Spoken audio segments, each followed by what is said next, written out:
একটি গুরুত্বপূর্ণ আপডেট আসছে সরাসরি নয়াদিল্লি থেকে আমাদের দর্শকদের জানাবো।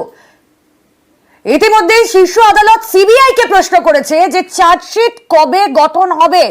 আরো একটি গুরুত্বপূর্ণ আপডেট আপনাদেরকে জানিয়ে রাখি, চার্জশিট কবে গঠন হবে ইতিমধ্যেই শীর্ষ আদালতের প্রশ্ন সিবিআই কে।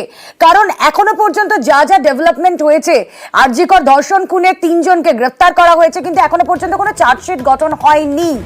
এই তদন্তে এখনো পর্যন্ত কোনো চার্জশিট গঠন হয়নি। সুপ্রিম কোর্টের প্রশ্ন সিবিআই কে, কবে চার্জশিট গঠন হবে? হ্যাঁ অরিন্দম বাবু।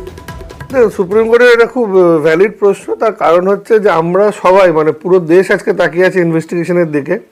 আমরা অনেক সময় দেখেছি যে চার্জশিট একটা ফাইল করতে অনেক সময় অনেক টাইম যেটা বেঁধে দেওয়া থাকে তারপরও টাইম চলে যায়। তো আপনাকে যেটা বললাম, সুপ্রিম কোর্টের মূল মোটিভ বা ইন্টেনশনটা কি, সেটা তদন্ত যেন গতি প্রকৃতি ঠিক থাকে এবং সেটা যেন একটা টাইম ফ্রেমের মধ্যে করা যায়। কারণ আমরা দেখেছি কি হয়, যদি জনগণের এই যে আজকে আন্দোলন চাপ না থাকে, তদন্ত হয়তো তদন্তের মধ্যে চলতেই থাকে না, আমরা কিছুদিন পর সবার আমাদের মেমোরি খুব শর্টেজ, আমরা ভুলে যাই। তো সেইটা যেন নয়, সেটা সুপ্রিম কোর্ট দেখছে।